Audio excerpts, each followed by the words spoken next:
প্রিয় শিক্ষার্থী বন্ধুরা, আজকে তোমাদের মধ্যে বরাবরের মতো আরও একটি প্রশ্ন নিয়ে চলে এসেছে। আজকে যে প্রশ্নটি আলোচনা করব বা যে বোর্ড নিয়ে আমরা আলোচনা করব সেটা হলো কুমিল্লা বোর্ড 2024।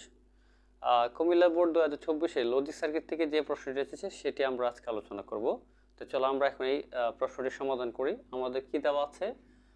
আমাদের চিত্র একটি 1 দেওয়া আছে উদ্দীপক আকারে, আর কি দেওয়া আছে? চিত্র 2 দেওয়া আছে। এখন প্রশ্নে বলছে যে গ নম্বর প্রশ্ন বলছে কি যে চিত্র 1 হতে f এর যে মানটা পাবো সেই মানটাকে আমরা সরলীকরণ করার জন্য বলছে অথবা সরল করতে বলছে। তা আমরা চলো এখন চিত্র 1টা আমরা কি করব, ঘ অপশনের জন্য চিত্র 1টা আমরা এখানে মানটা এখানে বসিয়ে নিই, বসিয়ে তারপর আমরা এখন নিই। কোথা থেকে গেছে এটা দেখো, ইনপুটটা কোথা থেকে গেছে? এ থেকে গেছে। তাহলে আমরা লিখলাম এ, এটা কি যুক্তি কিসের যোগের কাজ করে, যুগ চিহ্ন দিলাম। কোথা থেকে গেছে? পরে বি থেকে গেছে, তাহলে বি লিখলাম। এই যে নট আছে পরে বার দিলাম, ঠিক আছে। এরপর আমাদের কি আছে, কোথা থেকে গেছে এটা? যদি এটা এ হয়, নট গেটের কারণে এটা কি হবে? এ নট অথবা এ বার। তাহলে আমরা কি করব এখন এর জন্য? তাহলে আমরা যদি মানটাকে এখানে লিখতে যাই তাহলে আমরা কি পাচ্ছি? এ প্লাস বি ফুল বার। এখানে যা আছে ইনপুট আমরা এখানে বসিয়ে নিলাম। এই যে প্লাস দিয়ে পরে এই কোথা থেকে গেছে? এটা এ বার থেকে। আমরা কি পাচ্ছি? এ বার। তাহলে আমরা যদি গ অংশে বসিয়ে নিই মানটাকে, তাহলে কি দাঁড়াচ্ছে? সরলীকরণ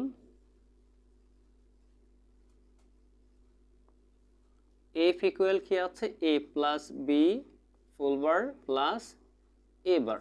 এটা হলো কি আমাদের সমীকরণ। এখন আমরা যদি সরলীকরণ করে কি পাচ্ছি? আমরা সরলীকরণ করার ক্ষেত্রে কি দেখবো? দেখবো বার আছে কিনা। দেখো তো বার আছে কিনা। অবশ্যই এখানে কি বার দেওয়া আছে, a প্লাস বির উপরে কি আছে? বার আছে।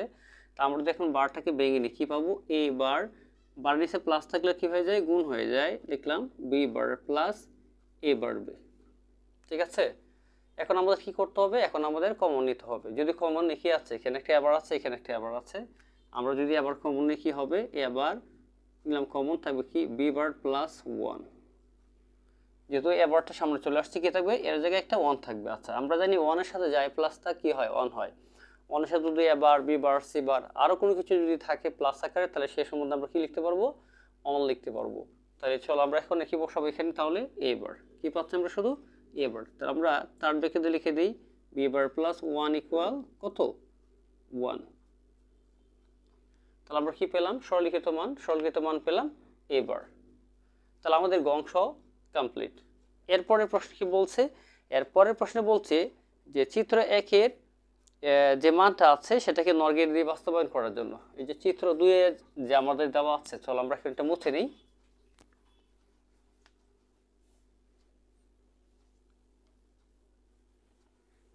আমরা এখানে গ অপশনটা বসিয়ে নিই, আমরা এটাকে চিত্র 2-এর কাজ শুরু করি। তাহলে আমাদের কি বলছে? চিত্র 2 আউটপুট হিসেবে কি ধরছে? এটাকে এক্স। তাহলে দেখো এটা কোন গেট? Exclusive or gate. তাহলে ইনপুট হিসেবে কি আছে? এ আছে, পি আছে, লিখলাম পি। এক্সক্লুসিভ অর কোথায় গেছে? কিউ থেকে গেছে, লিখলাম কিউ। আচ্ছা, কোন গেট? Or gate. ইনপুট হিসেবে প্রথম কি আছে? পি আছে, পরে কিউ আছে। তাহলে হবে কি? P plus Q. আচ্ছা, আমরা জানি নেক্সট এমন কি পাচ্ছি? তাহলে এটা কিসের কাজ করে? যুক্তিক যুগের কাজ করে, কারণ যেহেতু এটা অর গেটের কাজ করে যুক্তিক যুগের কাজ করে। তাহলে আমরা এখন কি লিখবো এখানে? এক্স ইকুয়াল কি পাচ্ছি? তাহলে মানটা পাচ্ছি P exclusive or Q plus P plus Q. আমরা কিন্তু এই মানটুকু পাচ্ছি, যেহেতু এটা যোগের কাজ করে, এই জন্য যোগ চিহ্ন দিয়ে আমরা দুইটা ইনপুটের আউটপুট মান পেলাম। এখন আমাদের কি বলছে? আমরা এক্স এর যে মানটা পেয়েছি, মানটাকে কোন গেট দ্বারা বাস্তবায়ন করতে হবে?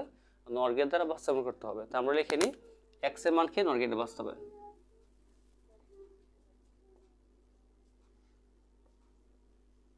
এক্স এর মানকে নর গেটে বাস্তবায়ন। আমরা এক্স এর মানটাকে বসিয়ে নিই, কি পাচ্ছি?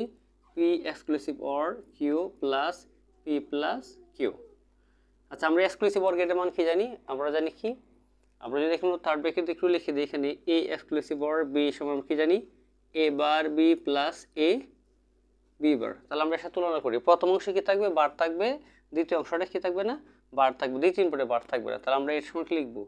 P bar Q plus P Q bar. তুমি এটার সাথে তুলনা করো এটাকে। এস তলে পি কে এবং কিউ স্থলে বি স্থলে কিউকে কল্পনা করি, দেখো মানটা বসে নাও, এরকম মান পাবে। ঠিক আছে, তো পরে আমাদের কি আছে সাথে প্লাস পি প্লাস কিউ। ঠিক আছে, আমরা এখন কি করবো, এটাকে আমরা চাইলে এখানে সরলীকরণ করতে পারবো। আমরা কিউটাকে এই যে এই অংশের সাথে বসিয়ে দিই আর পিটাকে ঠিক রেখে দিই, তাহলে আমরা পি কমন নিতে পারবো। তাহলে আমরা দু P bar Q plus P Q bar plus P. দেখো এখানে এখানে কিউ আছে, এখানে কিউ আছে, তা আমরা যদি কিউ কমন নিই কি থাকবে, পি বার প্লাস ওয়ান।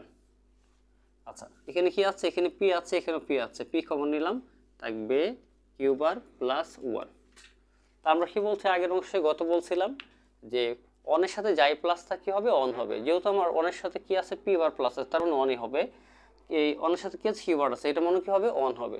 তাহলে আমরা এখানে কি থাকতেছে, তাহলে শুধু এখানে কিউ আর এখানে থাকতেছে পি সমান আমরা তো সিরিয়ালি লিখি, তাহলে কি হচ্ছে পি প্লাস কিউ। কি পাচ্ছি আমরা, পি প্লাস কিউ।